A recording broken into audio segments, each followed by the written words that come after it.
आत यावं का जी? अशामेळ ये.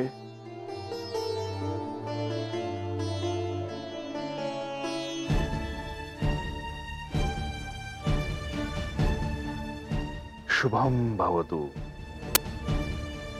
अशामेळ, राघोबा मला सांगावं घेऊन आला होता की तुला मला भेटायचे आहे. वैजी, तुम्हासनी भेटायचं होतं, बोलायचं होतं बघा तुमच्या संग. पण काय अशामेळ, मनात कोणताही किंतू ठेवू नकोस. अशामेळ, सांग, तुला कशाची चिंता आहे? तेव्हा आता कसं सांगावं जी? माया बानूचं वागणं म्हणजे काय बी कळणं झालंय बघा. 2 दिवस झालं हे असं का वागतीया काय कळणं झालंय बघा. नुसती गप गप असतीया, धड बोलत बी नाही. अशामेळ, अरे अखेर ती आभासी प्रतिमा आहे, परंतु याबद्दल तुला कसं सांगणार, ते तुला कसं कळणार? मानू ह्या गडावर आहे हे कोणालाच ठाऊक नाही, परंतु तुझी चिंता देखील मला समजू शकते. कुणाच ठाव ती असं कशापायी वागतीय ती? अशामेळ, तिच्या मनात काहीतरी चाललं असेल, ती काहीतरी विचार करत असेल. मग तसं सांगावं तरी. तेच विचारलं काय बी बोलत नाही. एकलीच बसून राहते या खोलीमध्ये, बाहेर बी येत नाही.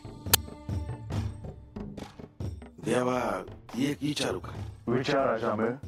नाही म्हणजे महासदेवी तुम्ही घरी आलते ना, तेव्हा महासदेवी आणि बानू काय बाय बोलल्यात, म्हणजे तेव्हा तर हे समज चालू आहे. महासदेवी बानूला काय बोलल्या ती हे मला ठाव झालं असतं तर.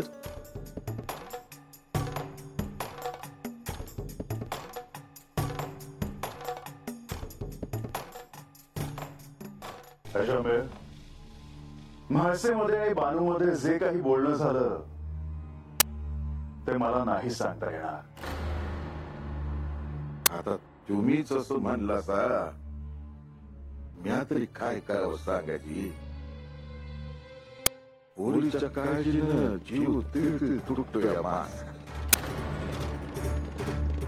तिसरा निस्ता ह्योच विचार मनात असतोया, कामाया भानूचं पलवा. मला म्हणली होती का महासदेवीनं तिच्या आता कमी होईल असं वाटतंय बा. ते ऐकून लय बरं वाटलं बाबा.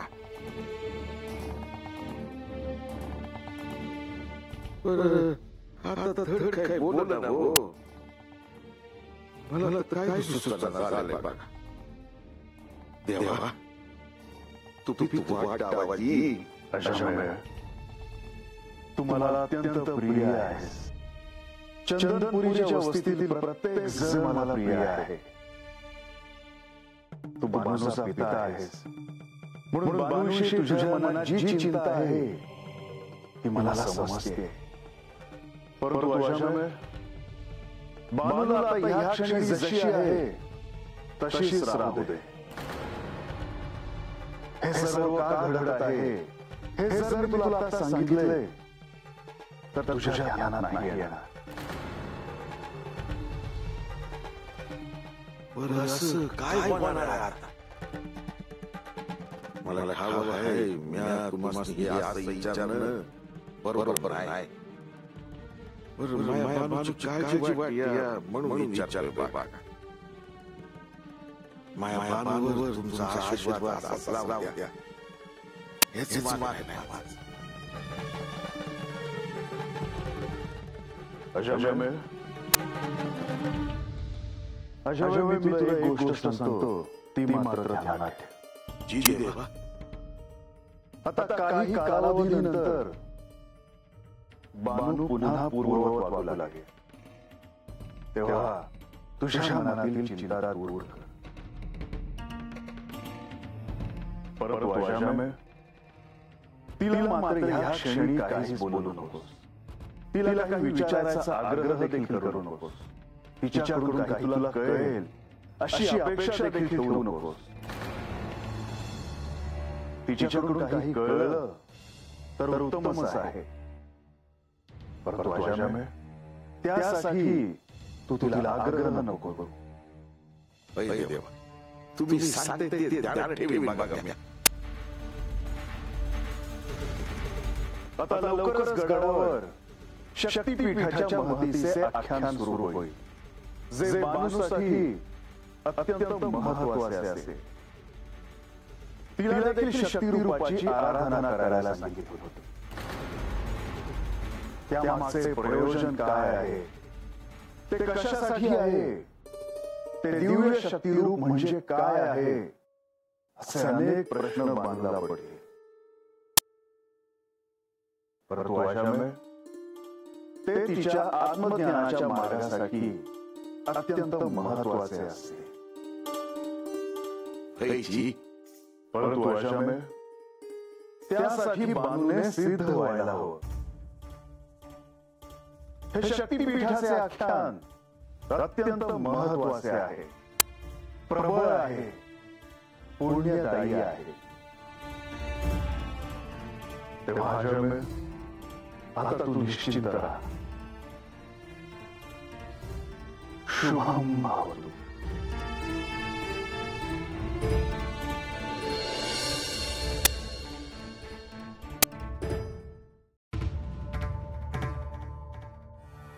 भासा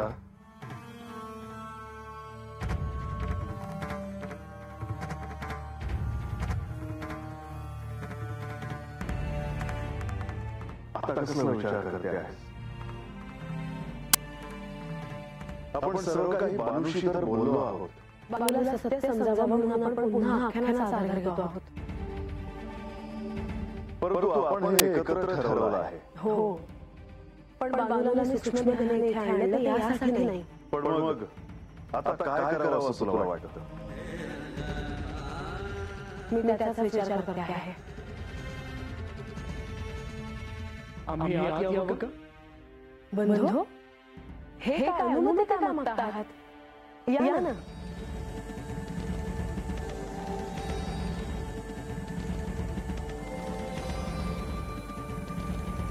आपण काही महत्त्वाचं बोलताना दिसला तर म्हणून विचारलं. पण तुम्ही अगदी योग्य वेळेला आहात. आता यावर आपण देखील काही सुचवू शकता. असं काय ठरवलं आहे? बानूला जर शक्तिरूपाची ओळख झाली तर तिच्यासाठी सर्व काही सोपं जाईल असं आम्हाला वाटतं. परंतु पुन्हा आख्यान का हा प्रश्न मात्र आहे. म्हणजे दुसरा पर्याय शोधायचा आहे तर आख्याना व्यतिरिक्त इतर पर्याय देऊ शकतो. हो, पण काय? त्याविषयी बोलावं लागेल. पर्याय नक्कीच सापडेल. आणि आख्यानाची वेळ झाली की मुनिवर देखील येतील. हो, त्याआधीच निर्णय घेऊन त्यांना सांगावं लागेल. त्या आख्यानासाठी उभं राहिल्यानंतर त्यांना थांबवणं योग्य ठरणार नाही. माधवा, आपण त्यांना इथे बोलवून घ्या.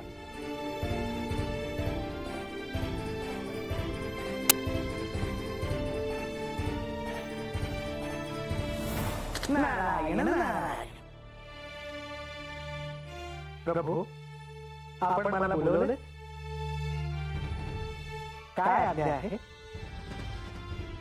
मुनिवर, तुम्हाला हे सांगायला बोलवलं आहे इथे की उद्या आख्यानासाठी जेजुरीत येऊ नका.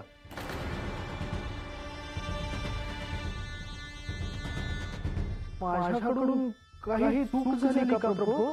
चूक म्हणजे काहीतरी गंभीर कारण आहे म्हणून सांगतो आहे ना? नारायण नारायण. क्षमा असावी प्रभू. माझ्या कार्यात काही न्यून राहिले असेल तर आपण मला सांगावे. मी त्यात सुधारणा करीन. मग मला सांगा, तुम्ही इतके प्रयत्न करून देखील तुमच्या शिष्याला गत जन्माचे स्मरण का होत नाही? क्षमा असावी प्रभू. मी यथाज्ञाने यथाशक्ती प्रयत्न करतो आहे.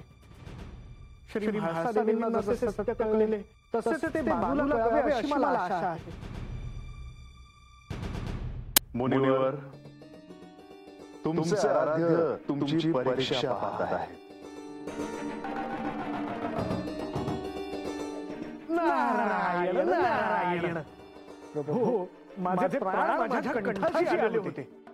आता बरे वाटते आहे. आता उद्या आख्यान संपल्यानंतरच जेजुरीतून जातो. मुनिवर, उद्या आपण आख्यान करणार नाही आहोत. मुनिवर, आपण इथे विचार मंथन करून असा निर्णय घ्यायचा आहे की बानूला शक्ती रूपाची जाणीव करून देऊ. म्हाळसा ह्याच तिची सखी कशा आहेत हे तिला पटवून देता येईल. नारायण नारायण. आता माझ्या सारे काही ध्यानात आले. मुनिवर, आता आपणही काहीतरी सुचवावे. देवी, मला असं वाटत आहे की आपण प्रत्यक्ष इथे आहात तर आपण शक्तिपात करून बाणाईला सत्य काय आहे याचे दर्शन घडवावे. परंतु माधवा, त्यासाठी तिची तेवढी क्षमता असायला हवी. जर तिला ते सहन झाले नाही तर अनर्थ मात्र निश्चितच घडू शकतो. हो, परंतु आपण त्या शक्यतेचा विचार तर करू शकतोच ना. तुम्ही म्हणता आहात तेच वेगळ्या पद्धतीनेही साध्य होऊ शकतं. कसं काय लक्ष्मीदेवी? बानूला सूक्ष्म देहाने गडावर आणलाय. आता ह्यानंतर तिला सदैव इथे आणून म्हाळसा देवींच्या मूळ रूपाचं दर्शन घडवावं. पण देवी, तिला ते पाहून गतजन्म आठवेलच असं नाही. तुम्ही सर्वजण जे काही बोलत आहात ते एकच आहे. यावरून मला तरी असं वाटतं की एक पर्याय निश्चितच आहे. बानूला सूक्ष्म देहाने आदिशक्तीच्या शक्तीपीठावर घेऊन जायला हवं. बानू सूक्ष्म देहाने असल्यामुळे ती इतर कोणाला दिसणार देखील नाही. हो, हा उत्तम पर्याय आहे. देवा, मलाही हा उत्तम पर्याय वाटतो. मलाही. नारायण नारायण. मुनिवर, हे कुठे बोलू नका. माझ्याकडून हे कोणालाही कळणार नाही. उत्तम. देवी, आपण आणि श्री खंडेरायांनी बानूला सूक्ष्म देहाने शक्तीपीठांवर घेऊन जावे असे मला वाटते. नाही, मी नाही जाणार. हे कार्य श्री खंडेरायांनी करावं असं मला वाटतं. माधवा, पाहताय ना, देवा,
तुम्ही बानूला शक्तीपीठांबद्दल सांगणार आहात असं म्हणालात.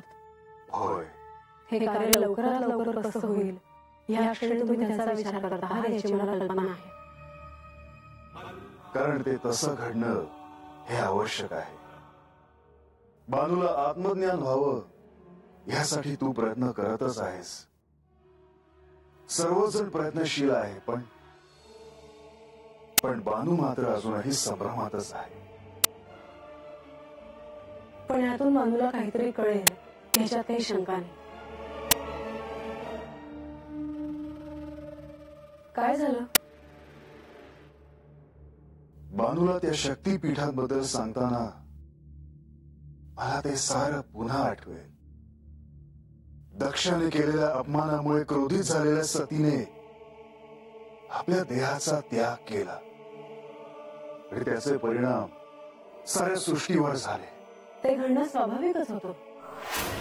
प्रजापती दक्ष यांनी भगवती देवींची आराधना केली आणि त्यांनी भगवती देवींना विनंती केली की त्यांच्या घरी भगवती देवीने कन्येच्या रूपाने जन्म घ्यावा आणि ती मान्य देखील झाली.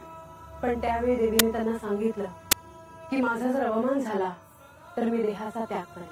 होय, ती घटना घडणारच होती. त्यावेळी मी सतीला थांबवण्याचा प्रयत्न केला पण तिने माझे देखील ऐकले नाही. जे परमनियतीने लिहून ठेवलं आहे ते घडल्या वाचून राहणार नाही हेच अंतिम सत्य आहे. आणि याबद्दल बानूला कळायलाच हवं. त्या शक्तीपीठांबद्दल जाणून घेताना एक क्षण असाही येईल की बानूला तिच्या गतजन्माच्या रूपाबद्दल काही दिव्य संकेत देखील मिळतील. हे सारं घडताना बानूने त्याकडे ध्यान देणं, लक्ष केंद्रित करून ठेवणं आवश्यक आहे. आणि ते तसंच घडेल. कारण या शक्तीपीठांचा महिमा ऐकताना तिला देखील भारावल्यासारखं होईल.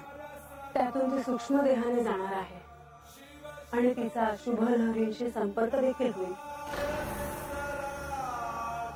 या रात्रीच्या प्रहरी जेजुरी गडावरून जात असताना शक्तीपीठाबद्दल सांगताना ब्राह्ममुहूर्तावर दिव्य शक्ती, अदृश्य शक्ती, चेतना यांची भेट व्हावी असं माझ्या मनात आहे.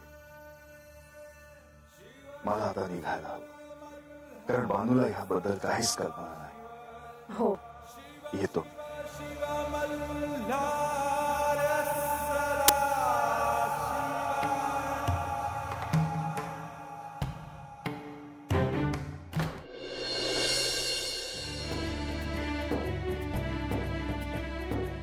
देवी तुम्ही? शुभम भवतु. तुम्ही अजून जाग्याच हायसा होय? हो, श्री खंडेराय तुला शक्तीपीठांवर घेऊन जाणार आहेत म्हणून तुला शुभाशीर्वाद द्यायला आले. म्हणजे देव स्वतः मला घेऊन जाणार आहेत होय? हो, ते कुठल्याही क्षणी आता इथे येतीलच. देवी तुम्ही सांगता हायसा पर मला तर खरंच वाटना झालं आहे. हो, खरं तर तसंच घडतं आहे. श्री खंडेराय स्वतः तुला अशा पवित्र स्थानांवर घेऊन जाणार आहेत. ही एक अद्भुत गोष्ट आहे. वयजी पर देवासनी माझ्या पायी उगा कष्ट. हो, परंतु श्री म्हाळसा देवींचेही ह्या वेळेस आभार मानायला हवेत तुला. त्यांच्यामुळेच हे सगळं घडतं आहे. वयजी त्यांनी मला हाता आणलं नसतं तर हे समजा घडलंच नसतं बघ. त्यामुळे आता त्यांच्याविषयी मनात राग ठेवू नकोस. नाही जी. आणि आता श्री खंडेरायांसोबत असताना इतर कुठलाही विचार करू नकोस. कारण हे सगळं करण्यामागे खूप मोठा विचार आहे. आजपर्यंत तुला सहाय्य व्हावं म्हणून जे जे प्रयत्न झाले त्यातला हा एक मोठा प्रयत्न आहे. ह्याचा विसर पडू देऊ नकोस. मी हे ध्यानात ठेवल जी. आता मी येते. श्री खंडेराय येतीलच आता. देवी तुम्ही मला हात भेटायला असा मला लय बरं वाटलं जी. शुभम भवतु.